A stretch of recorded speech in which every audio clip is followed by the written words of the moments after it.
Gloire à Dieu. Excusez pour le retard, on a eu des difficultés techniques. Hein? Ça arrive, des difficultés techniques. Il y a une chose qui apparaît dans l'écran que c'est jamais là, je ne sais pas pourquoi là. Pas grave. Bienvenue à cette soirée de partage de la parole de Dieu, frères et sœurs, Église, et ceux qui seront connectés.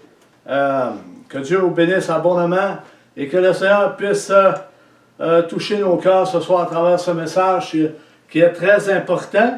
Je crois, oui, qu'il est très important que le Seigneur a déposé dans mon esprit pour partager ce que le Saint-Esprit veut nous dire dans ces temps que nous vivons, dans ces temps où l'Église vit également, toutes sortes de choses est apportées. Hein? Seigneur Dieu, je te prie pour ce que tu as placé, ta parole pour un message très pertinent pour les temps que nous vivons. Que ta main puisse toucher chaque auditeur, auditrice qui sont là sur les réseaux sociaux et qu'on puisse saisir ce que tu veux nous dire et ce que tu veux dire à l'Église, à chacun d'entre nous. Que ton nom soit glorifié à travers ce message dans le nom puissant de Jésus. Amen. Alors, la première partie du message, on avait dit quel est le rôle du prophète et de la prophétie. Ça fait partie de la première partie. Tout au long de ce message, nous parlerons de prophétie, du don prophétique et du prophète dans l'Ancien et le Nouveau Testament. Pour savoir si le prophète est encore de mise au milieu de l'Église primitive et actuellement dans cette Église moderne qui est prêchée par toute la terre. Et nous voyons toutes sortes d'évangiles qui est apporté. Il faut veiller, frères et sœurs, puis il faut prier. Parce qu'il y a beaucoup de choses qui sortent de la parole de Dieu, beaucoup de choses sont entrées dans l'Église pour confondre, pour séduire les enfants de Dieu. Et nous savons que Satan est rusé, il se déguise en ange à nuance. C'est pourquoi il faut veiller et être attentif. Alors, je fais la conclusion de la première partie. Celui qui reçoit des oracles de la part de Dieu est non seulement missionné prophète, mais il est également missionné intercesseur. Une chose est de communiquer la prophétie. Il est une chose de communiquer la prophétie, mais une autre est d'intercéder par rapport à cette prophétie. D'intercéder. Il faut que l'Église soit en prière. Il faut que l'on soit en prière. Qu'on s'approche de Dieu, qu'on s'approche de Dieu, qu'on demande à Dieu la direction. Et qu'on épanche nos cœurs, que la repentance soit là, que le pardon soit là, que l'amour de sa parole prenne place dans chacune de nos vies. Il faut donc une vie de consécration réelle pour celui qui est missionné prophète de Dieu. Étant une sentinelle, comme on a vu dans l'Ancien Testament, une sentinelle, le prophète doit constamment veiller dans la présence de Dieu. Le prophète va veiller constamment dans la présence de Dieu. Il va être dans la présence de Dieu. Son esprit, son âme, son corps va être attaché dans la présence de Dieu.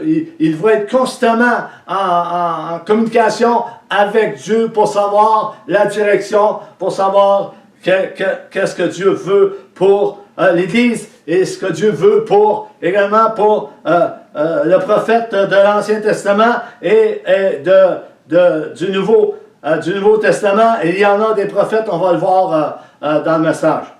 Alors, dans les derniers jours, la mission prophétique est communiquée à plusieurs selon les Écritures. Cette mission prophétique est communiquée à plusieurs dans les derniers jours. Dans les derniers jours, dit Dieu, je répandrai de mon esprit sur toute chair.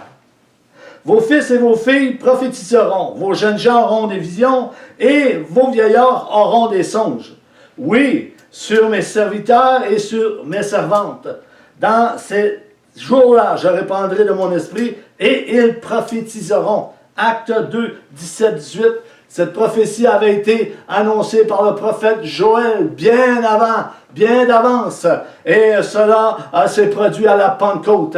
à la Pentecôte, lorsqu'ils étaient tous réunis ensemble, des langues de feu comme des langues de feu leur a apparu et ils ont reçu ce que Jésus avait dit. Préparez-vous, allez à Jérusalem, il y a une puissance qui va venir sur vous et vous allez être mes témoins dans la Judée, dans la Samarie, jusqu'aux extrémités de la terre. Alors, il dit ici, oui, sur mes serviteurs et sur mes servantes, dans ces jours-là, je répandrai de mon esprit. Cette parole est dite à qui, frères et sœurs? Et quand cela s'est-il produit? Mais je viens de le dire, à la Pentecôte. Cette parole est dite à l'Église. Le corps de Christ, c'est ceux qui servent le Seigneur en marchant par l'Esprit. En marchant par l'Esprit. Le Consolateur, l'Esprit qui était sur les prophètes. L'Esprit qui était en eux. L'Esprit de Christ était en eux. L'Esprit de Christ était en eux comme 1 Pierre 1,11 nous le confirme, pour ceux qui veulent aller vérifier.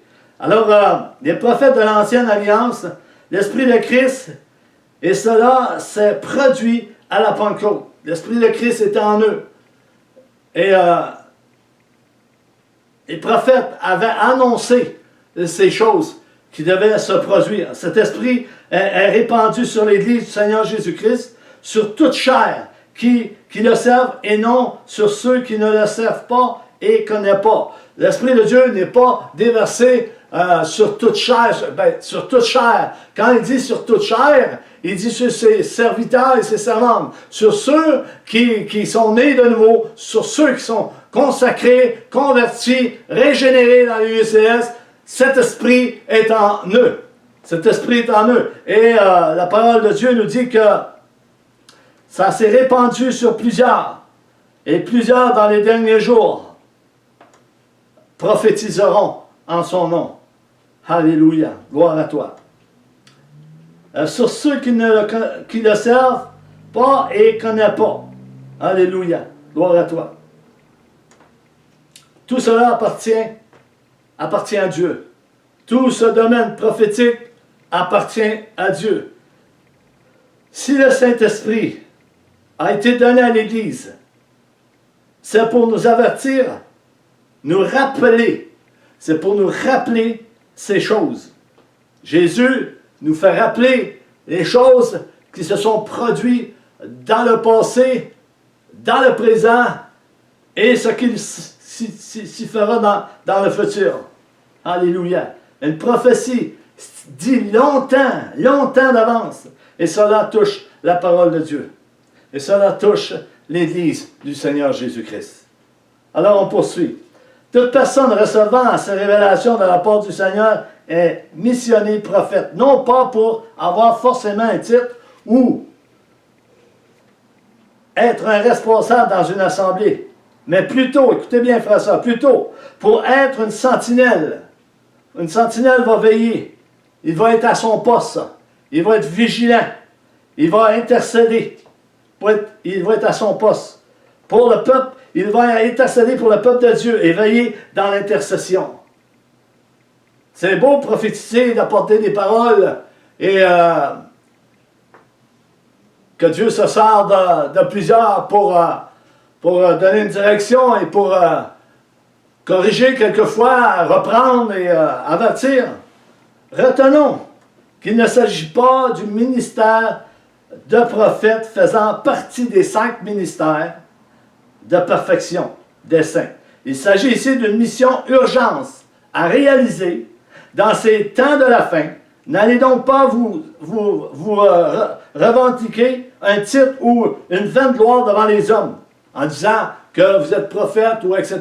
Non, cela ne touche pas le ministère de prophète. Cela touche la prophétie de Joël. La prophétie de Joël. Il a dit dans les derniers jours, dit Dieu, je répandrai de mon esprit sur toute chair, sur les servantes et serviteurs. Et ils prophétiseront. Cela est donné, l'esprit prophétique est donné à plusieurs dans l'Église. Fait que plusieurs peuvent prophétiser et apporter des paroles prophétiques. Ça ne veut pas dire nécessairement qu'ils sont prophètes. Non. Alors,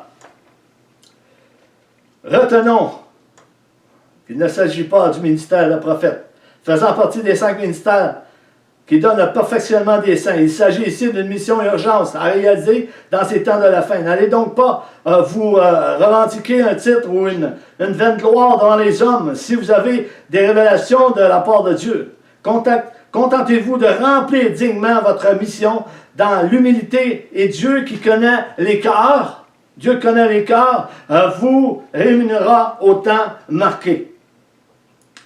Jean-Baptiste. Isaïe a prophétisé sur Jean-Baptiste, a prophétisé que Jean-Baptiste était celui qui était pour venir, celui qui crie dans le désert, en disant « Repentez-vous car le royaume des cieux est proche ». Matthieu 3, 2, 3. Le prophète Jean-Baptiste, est-ce un prophète de l'Ancien Testament ou du Nouveau Testament? Jean-Baptiste est un prophète de l'Ancien Testament. Le dernier de l'Ancien Testament était Jean-Baptiste. Alors, je vais commencer la deuxième partie. Jean-Baptiste était le dernier prophète de l'Ancien Testament. Tout au long de ce message, nous allons parler, comme je le disais, de prophétie, du don prophétique et du prophète. Le rôle du prophète de tout temps. Le rôle du prophète de tout temps. Jésus était roi. Jésus était prophète. Jésus était apôtre. Jésus était évangélique. Jésus était docteur. Il remplissait le tout. Tout ce qu'on parle vient de Jésus. Jésus-Christ, lui seul. C'est là qu'il dit, je ne suis pas venu abolir la loi et les prophètes. Je suis venu l'accomplir. Je suis venu accomplir ce que les prophètes avaient annoncé de moi. Et Moïse dit, dans Deutéronome, je crois, ou dans Deutéronome, ou l'Exode, dans Deutéronome, il dit, Dieu va vous susciter un prophète comme moi. Il parlait de Jésus-Christ. Il parlait de Jésus-Christ. Alléluia.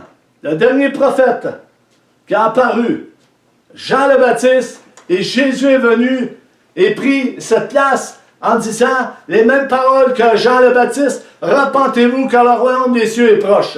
Après ça, ça a été donné aux apôtres. Les apôtres ont prêché la parole en disant « Repentez-vous car le royaume est proche ». L'Esprit de Dieu nous dit présentement à l'Église, à chaque serviteur, à chaque responsable qui écoute ce message, « Repentez-vous car Jésus-Christ est sur le point de faire son apparition. Et qui restera debout devant le Maître? » Alléluia. Oui. Jésus est sur le point de faire son apparition. Qui est en train de placer qui est en train de placer, oui, ce chemin pour Jésus? Qui est en train de dire que Jésus-Christ est là bientôt? Mais c'est le Saint-Esprit, le Consolateur, qui habite au milieu de l'Église. Il va le prophétiser. Jésus prophétise. Adore Dieu, car le témoignage de Jésus-Christ est l'esprit de la prophétie. On va le voir tantôt. Je continue. Plusieurs se demandent qu'est-ce qu'un prophète, ou bien quelles sont ses fonctions dans le corps de Christ. Quelle est la fonction d'un prophète dans le corps de Christ? Quelle était la fonction dans le peuple de Dieu de l'Ancien Testament? Quel était le rôle du prophète? Le prophète était là, il était un messager, il était un sentinelle, il veillait sur le peuple de Dieu, il veillait pour diriger le peuple de Dieu et pour le protéger contre l'ennemi bien souvent. Et bien souvent, le prophète il parle au roi, comme aujourd'hui, il peut parler aux responsables d'Église, aux pasteurs de l'Église, à ceux qui dirigent l'Église. Le prophète peut lui parler librement. Alléluia. Parce qu'il fait partie des 5 dons ministériels qui est écrit dans Éphésiens. Alléluia. Alors, entrons ensemble dans ce message et retenons ce que le Saint-Esprit veut nous communiquer, frères et sœurs. Alléluia. La définition du mot prophète dans le grec est prophétio, traduit pour prophète, celui qui prédit des événements et parle de manière inspirée. sous l'inspiration du Saint-Esprit. Il ne parlera pas de lui-même. Il va parler sous l'inspiration du Saint-Esprit qui va venir lui déposer des paroles pour qu'il puisse les donner soit aux responsables ou soit au peuple de Dieu. Et cette prophétie peut être spontanée. Spontané. Un prophète peut être surpris de ce que Dieu lui donne des paroles. Et il est obéissant. Un prophète est quelqu'un qui parle pour Dieu. Il a reçu un ministère très particulier qui est représenté par Dieu devant les hommes. Les prophètes de l'Ancien Testament étaient représentés par Dieu. Il disait, Fils de l'homme, parle. Fils de l'homme, lève-toi. Parle. Parle à mon peuple. Tu leur diras ceci. Tu leur diras cela. Dans ces temps de la fin, le Saint-Esprit nous dit, dis-leur que je les appelle à la repentance et à revenir à la source, à leur premier amour, à leur foi qu'il y avait en pratiquant leur première œuvre que j'avais mis devant eux, des œuvres que j'avais préparées d'avance, et il y en a d'autres encore. Alors, le Saint-Esprit nous interpelle, chacun d'entre nous, Église et responsable, pour ceux qui écoutent, pour ceux qui ont des oreilles, comme Jésus a dit, que celui qui a des oreilles pour entendre ce que l'Esprit dit à l'Église. Alléluia. Quand le prophète a cette révélation venant du Saint-Esprit, elle sera totalement en harmonie avec les Écritures. La prophétie qu'on entend, les prophéties qu'on peut entendre dans les assemblées, il faut qu'ils soient conformes avec la parole de Dieu. Les deux sont compatibles ensemble. Ils ne peuvent pas se séparer l'une de l'autre. La prophétie spontanée, il faut qu'elle soit en harmonie avec la parole de Dieu. Parce qu'elle va confirmer ce que la parole de Dieu dit. Et ce que la parole de Dieu a dit. Et ce que la parole de Dieu va dire dans le futur. Alléluia. Gloire à ton Saint-Nom, Seigneur. Le Seigneur des Seigneurs et le Roi des Rois. Le Dieu Tout-Puissant, il est l'alpha et l'oméga, le commencement et la fin. Et son décret est écrit depuis d'éternité. Il y a un décret qui va se faire, il y a un décret qui va se déclencher à un moment donné par le Père. Le Père sait. Quand arrivera l'événement du Fils de l'homme, personne ne sait. Si ce n'est le Père seul. Jésus ne le sait pas lui-même. Seul le Père le sait. Alors, quand le prophète a cette révélation venant du Saint-Esprit, elle sera totalement en harmonie avec les Écritures. Elle indiquera la direction, confirmera l'orientation et la vision reçue, et permettra de comprendre la parole de Dieu. La prophétie va nous faire comprendre la parole de Dieu parce qu'elle va confirmer ce que la parole de Dieu dit. Est-ce qu'on comprend cela, frères et sœurs? Et responsable, est-ce que vous comprenez cela? Parce que je sais que plusieurs responsables ne comprennent pas la prophétie, parole prophétique, et même les prophètes. Ils pensent que les prophètes vont annoncer nécessairement le futur. Non, le prophète est beaucoup plus large que ça. Il est beaucoup plus pratique au milieu du corps de Christ que d'annoncer de futurs événements. Il annonce l'avenir, il annonce le présent et il annonce le futur. Pas seulement le futur. Il annonce les choses présentes au milieu de l'Église. Et les prophètes de l'Ancien Testament annonçaient les choses présentes. Qu'est-ce qui se passait présentement au milieu du peuple de Dieu. Et annonçait des choses d'avance également par des imitants. Il imitait la prophétie. On va le voir dans le message. Alléluia. Dieu est merveilleux. Le prophète révélera les réalités de la vie de certaines personnes. De certaines personnes. Qui peut voir le cœur si ce n'est l'Esprit de Dieu? Si l'Esprit de Dieu, l'Esprit de Christ habite les prophètes, mais connaît le cœur. Il va dévoiler les cœurs pour corriger, pour avertir, par amour, pour lui montrer qu'il n'est pas dans la voie de l'éternité, il est sur un autre chemin. Dieu va nous reprendre parce qu'il nous aime. Dieu va nous chantier parce qu'il nous aime. Il ne nous laissera pas aller de tout bord, de tout côté et sans rien faire. Non, Dieu est amour de ce côté-là. Il va nous avertir par son esprit. Pour celui qui est obéissant. Amen. Alléluia. Dévoilera de futurs événements également. Il dit, je vais répéter, le prophète révélera les réalités de la vie de certaines personnes. Il reprendra, corrigera, avertira et dévoilera du futur événement, de futurs événements. Sa fonction est établie par Dieu et non par les hommes. Un prophète exercera son ministère avec une plus grande responsabilité touchant la parole prophétique. Il donnera plus de précision que celui qui utilise simplement le don spirituel de prophétie. Le prophète est précis. La prophétie, plusieurs peuvent prophétiser. La parole prophétique, le ministère du prophète est plus grand en responsabilité touchant la parole prophétique. Il donnera plus de précision que celui qui utilise simplement le don de prophétie, le don spirituel de prophétie. On sait que le don spirituel de la prophétie, elle exhorte, elle console, elle édifie, elle bâtit, elle instruit également. Mais le prophète est plus que ça. Le prophète exerce ces dons-là également. Jésus exerçait tous les dons. Jésus était le prophète. Il était le roi des rois. Le Seigneur des Seigneurs, il était homme. Jésus était homme. Jésus a prophétisé. Jésus a guéri. Jésus a dévoilé des choses dans le corps des gens. C'est ça, le prophète, qu'est-ce qu'il fait? Il dévoile les choses qui sont cachées dans les cœurs. Et aujourd'hui, plusieurs responsables et plusieurs églises n'acceptent pas ces prophètes. Je parle des vrais prophètes. Parce qu'ils le savent très bien que le prophète va dévoiler les choses qui sont cachées dans le corps et les choses qui se font injustement au milieu de bien des assemblées. Parce que l'évangile, ce n'est plus l'évangile. C'est un autre évangile, c'est un autre Jésus.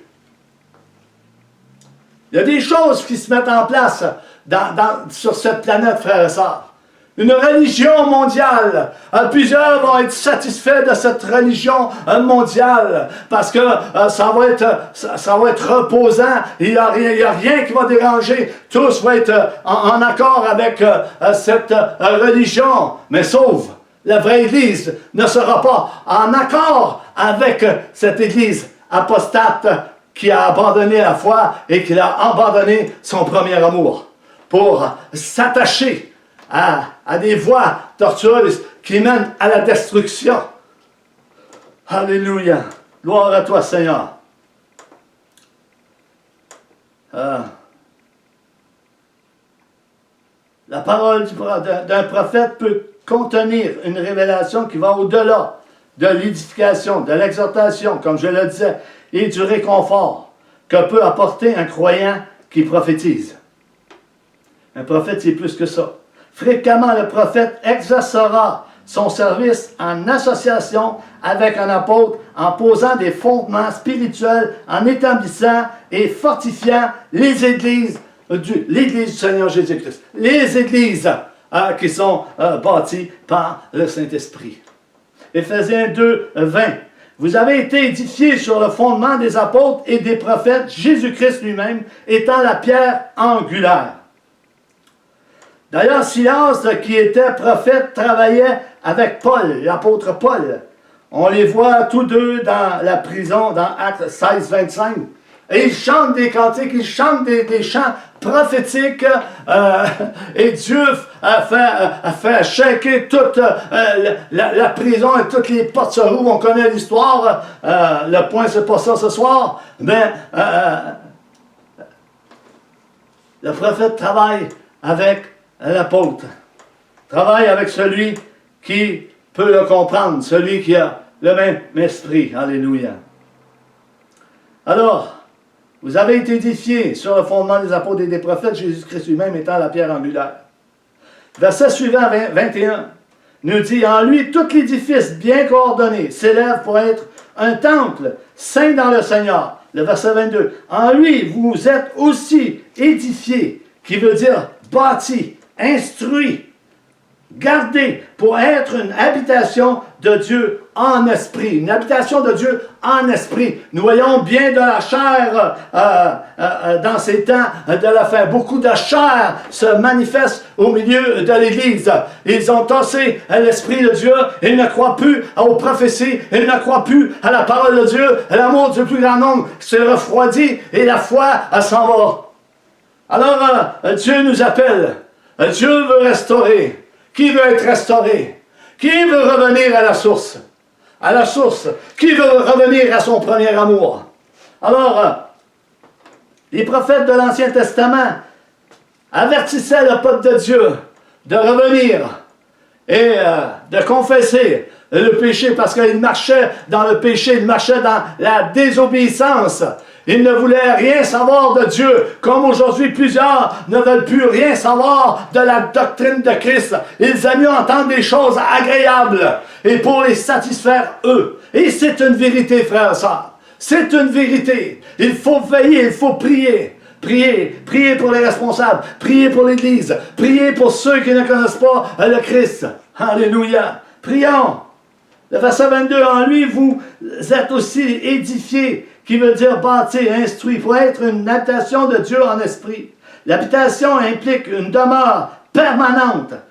Dieu, dans la personne du Saint-Esprit, s'installe pour y résider en permanence dans son sanctuaire terrestre, l'Église, le vaste corps spirituel de tous les rachetés. Alléluia. Pour ceux qui prennent les notes, 1 Corinthiens 6, 19, 20. Alléluia. Nous poursuivons. En finale, les Actes des Apôtres 21, 10, 11. Je crois que tous connaissent cette histoire de Paul lorsqu'il arriva à Jérusalem. Verset 10, ça nous dit: comme nous étions là depuis plusieurs jours, il parle de Paul et les frères qui étaient là depuis plusieurs jours, un prophète nommé Agabus descendit de la Judée. Agabus, on ne le voit pas dans l'Ancien Testament, on le voit dans le Nouveau Testament. Alors, ceux qui disent qu'il n'y a pas de prophète dans le Nouveau Testament, on a une preuve là. On a une autre preuve dans Silas avec Paul. Silas était un prophète et d'autres se rajoutent, on va le voir dans le message. Alors, beaucoup de docteurs, beaucoup d'enseignants sont en train de tromper le peuple de Dieu par toutes sortes d'enseignements, toutes sortes d'hérésies, toutes sortes de messages erronés pour écarter les enfants de Dieu. Mais le Saint-Esprit est vigilant, le Saint-Esprit est là pour ceux qui marchent dans l'obéissance. Il est là. Parce que le Saint-Esprit est donné à ceux qui lui obéissent. Le Saint-Esprit est donné à ceux qui lui obéissent. Prenez ça en note, frères et sœurs. Comme nous étions là depuis plusieurs jours, un prophète nommé Agabus descendit de Judée. Verset 11, on vint nous trouver. Il prit la ceinture de Paul. Le prophète prend la ceinture de Paul, se lia les pieds et les mains, et dit: voici ce que déclare le Saint-Esprit. L'homme à qui appartient cette ceinture. L'homme à qui appartient cette ceinture, il est en train de dire: voici ce que dit le Saint-Esprit. Il va affirmer quelque chose avec assurance. Et il dira ceci. Le Saint-Esprit affirme, il est certain, sûr et certain, lorsque le Saint-Esprit parle, il ne fait pas d'erreur, frère et sœur. Il va dire ceci. Paul va être attaché et livré entre les mains des païens. Les Juifs le liront de la même manière à Jérusalem et le livreront entre les mains des païens. Alléluia.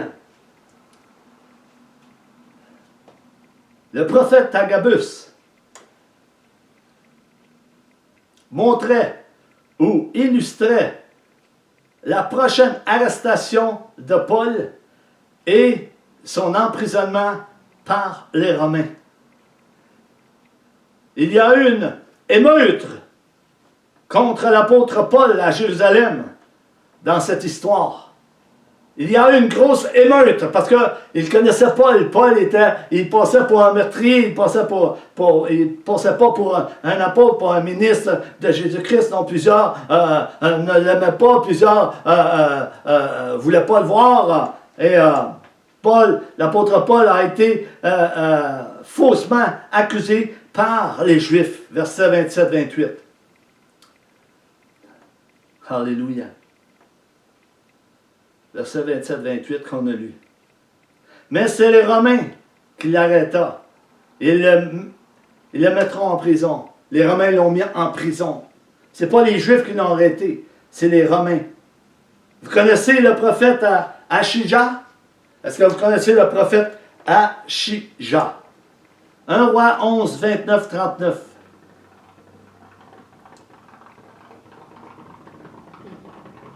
Je me demandais ce qu'il se faisait là.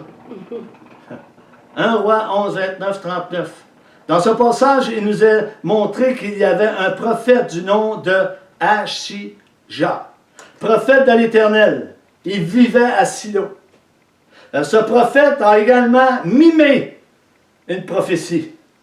Agabus a mimé une prophétie qui concernait l'apôtre Paul par une ceinture qu'il était pour être lié à Jérusalem.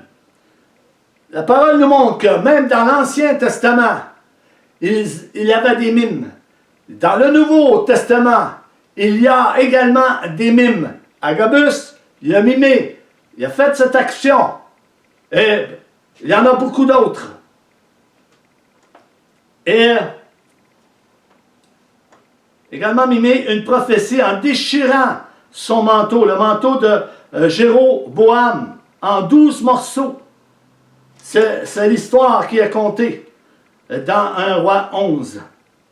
Et cette histoire de Salomon et de David, il y avait 10 tribus sera donnée à Jéroboam et une tribu sera donnée à Salomon.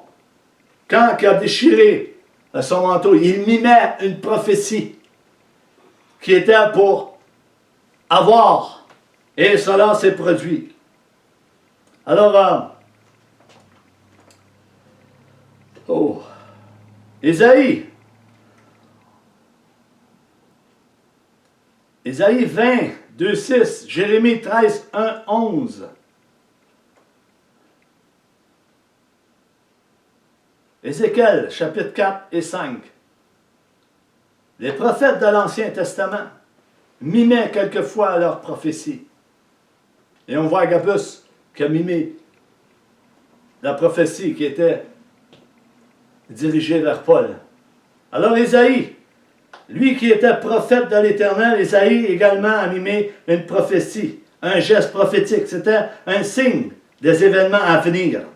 Ésaïe 22, 6. En ce temps-là, l'Éternel adressa la parole à Ésaïe, fils d'Amos, et il dit, « Va, détache le sac de tes reins et ôte tes souliers de tes pieds. » Il fit ainsi, marchant nu et déchaussé. Le Seigneur lui avait ordonné de se dépouiller de tous ses vêtements extérieurs en signe de déshonneur et d'abaissement. C'était un signe prophétique mimé par Jérémie pour ce qui était pour arriver pour le peuple de Dieu qui s'en allait en captivité. Alors, là, on va regarder le prophète Jérémie. Prophète Jérémie. Prophète Jérémie a acheté une ceinture de lin. Tout le monde connaît cette histoire. Il est allé la cacher. Encore une fois, c'était un signe prophétique qui montrait l'orgueil de Juda et de Jérusalem. Un signe de jugement. Un signe que le peuple de Dieu ne valait plus rien. La ceinture de lin était toute, avait plus d'éclat, était défaite, il n'y avait rien de bon. C'est un signe prophétique que Dieu montre à Jérémie en disant, regarde mon peuple, il n'y a rien de bon qui se produit au milieu de mon peuple. Il n'a pas de repentance, il n'a pas de pardon, Il n'a pas de réconciliation. Il se détourne de mes voies. Il adore les idoles. Cette ceinture était défaite complètement. Dans Ézéchiel 4, le chapitre 4-5, un signe de jugement. Ézéchiel prend une position couchée. Ézéchiel prend une position couchée à cause de l'iniquité. Ézéchiel se couche sur le côté gauche 390 jours, face vers Jérusalem. Et ensuite, l'Éternel lui dit, tu vas te coucher sur le côté droite,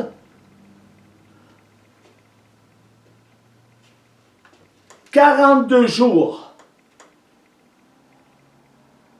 Ce que le peuple a péché. 390 jours, le peuple a péché. 42 jours, le peuple a péché. Il lui a montré le jugement de Dieu qui était pour venir sur le peuple de Dieu. Sur le peuple de Dieu. On ne dit pas sur les nations, mais sur le peuple de Dieu. Est-ce qu'on connaît réellement Dieu, frères et sœurs? Est-ce qu'on le connaît réellement? Alléluia. Agabus annonce une famine. Acte 11, 27, 28. En ce temps-là, des prophètes descendirent de Jérusalem à Antioche. Il y avait des prophètes à Jérusalem. À Antioche. 28. L'un d'eux, nommé Agabus, se leva et annonça par l'Esprit qu'il y aurait une grande famine sur toute la terre. Elle arriva en effet sous Claude. Un autre message où le prophète Agabus va dire à celui qui apportait un message ceci. À ce moment-là, Agabus n'a pas de vision, n'a pas un message futur à annoncer. Regardez bien ce que Agabus va dire. Le prophète Agabus va réfuter un enseignant publiquement. Il va reprendre un enseignant publiquement. Comme aujourd'hui, mettons, un enseignant est en train d'apporter un enseignement, est en train d'apporter la parole de Dieu, et ce n'est pas conforme à la parole de Dieu. Agabus se lève et reprend le serviteur, celui qui enseigne. Cela n'est pas pratiqué aujourd'hui, frères et sœurs. Je parle de la parole de Dieu, c'est pas moi qui le dis, c'est la parole de Dieu qui le dit.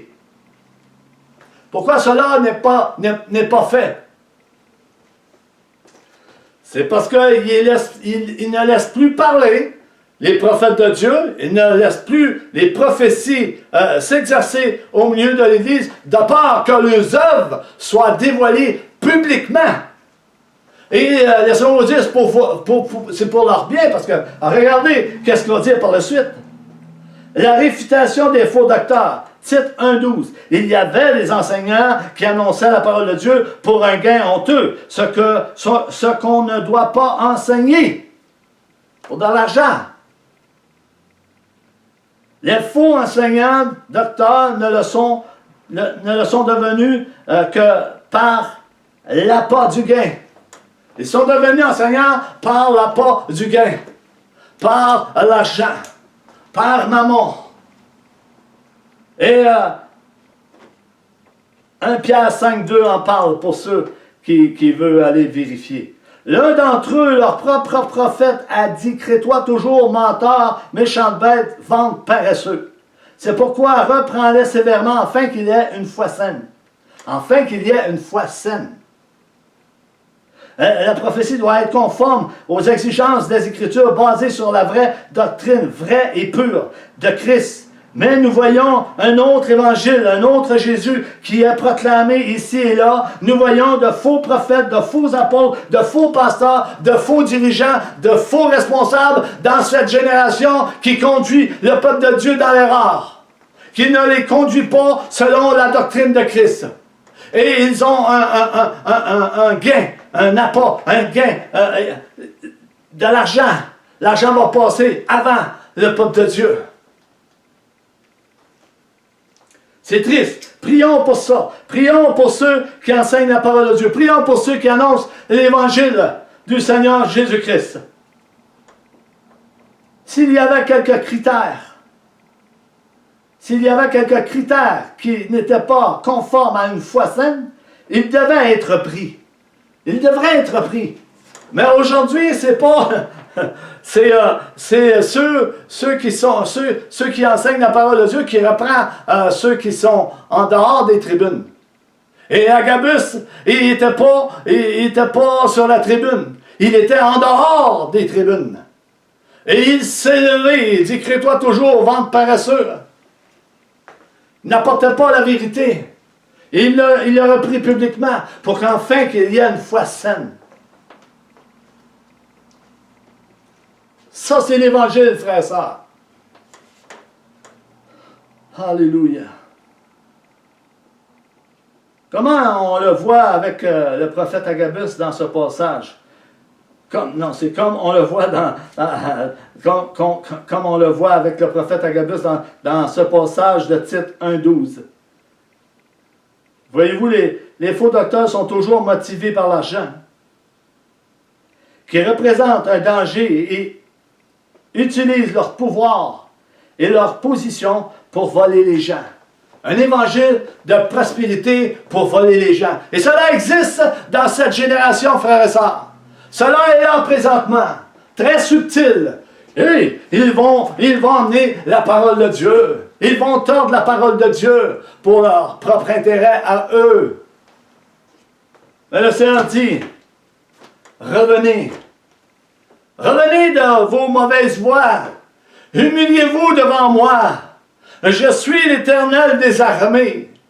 Je suis le Créateur de toutes choses. N'agirait-il pas dans les temps de la fin contre les bergers qui égarent le peuple de Dieu? Oui, Dieu va agir contre tous ceux qui ont sorti de la parole de Dieu et ont rajouté des choses de la parole de Dieu pour leur propre intérêt à eux. Oui, Dieu va agir. Prions, frères et sœurs. Prions. Alléluia. Mais ce n'est jamais le désir de gagner un argent immérité qui doivent motiver à servir le Seigneur. Nous devons, comme enfants de Dieu, faire tout pour le Seigneur. Comme il est dit dans Colossiens 3,23, tout ce que vous faites, faites-le de bon cœur, comme pour le Seigneur, et non pour des hommes. Et beaucoup, malheureusement, travaillent pour les hommes, en faisant beaucoup d'œuvres inutiles, et servent des femmes qui sont dans cette position, des femmes qui enseignent. Très dangereux. Quand la parole de Dieu dit, il ne s'est pas permis à la femme d'enseigner, mais elle enseigne, elle prend position, elle prend autorité, elle prend la place. Dieu jugera ses actions lorsqu'il reviendra chercher son Église, frères et sœurs. Il y en a toujours eu des adversaires sournois. 2 Pierre 2, 1 et 3. Il y a eu parmi le peuple de faux prophètes. Il y aura de même parmi vous de faux docteurs, qui introduiront des sectes pernicieuses et qui, reniant le maître qui les a rachetés, attireront sur eux une ruine soudaine. Plusieurs les suivront dans leur dissolution, et la voix de la vérité sera calomniée à cause d'eux. Par cupidité, ils trafiqueront de vous au moyen de paroles trompeuses, eux que menace depuis longtemps la condamnation et donc la ruine ne sommeille point.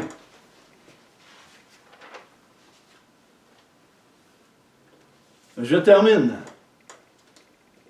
Il va y avoir une 3e partie.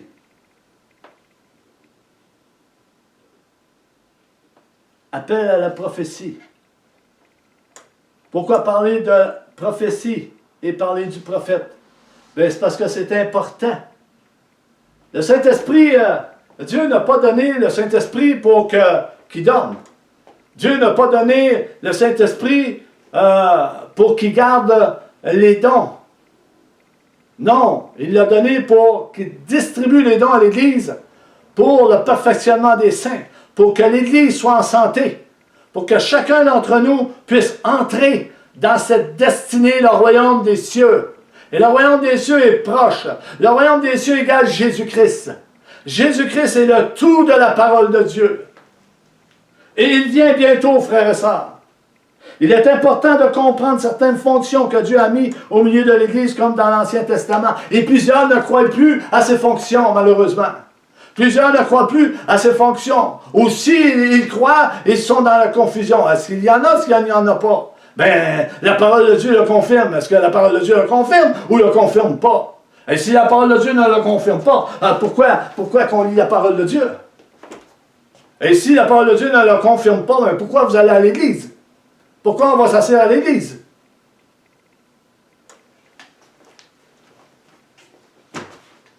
L'Église il est temps que l'Église se réveille et se lève. Je parle des membres du corps de Christ. Le bras a besoin du pied, le pied a besoin de la jambe, la tête a besoin du corps. La tête, c'est Christ. Christ est le roi des rois, le Seigneur des seigneurs. Il est celui qui bâtit l'Église, qui donne les instructions à ses serviteurs pour construire sur le bon fondement, sur la pierre. Jésus est la pierre angulaire, la pierre de l'angle. Et plusieurs ont bâti en dehors de cette pierre, ont bâti leur propre maison. Ils ont pris leur propre instruction et ont jeté l'instruction du maître au lieu de prendre ce que le maître a dit. Sachez que dans les derniers jours, plusieurs ne supporteront plus la doctrine de Christ. Ils vont aimer entendre des choses agréables, et c'est là présentement. Et des choses qui vont venir flatter leurs oreilles pour se satisfaire. C'est bien, c'est correct comme ça. Mais ils vont rejeter du revers de la main ce que le Saint-Esprit veut dire à son Église pour le bien de chacun d'entre nous. Heureusement que Christ bâtit son Église et il connaît ses serviteurs, il connaît ses servantes. Et personne ne pourra les ravir de sa main.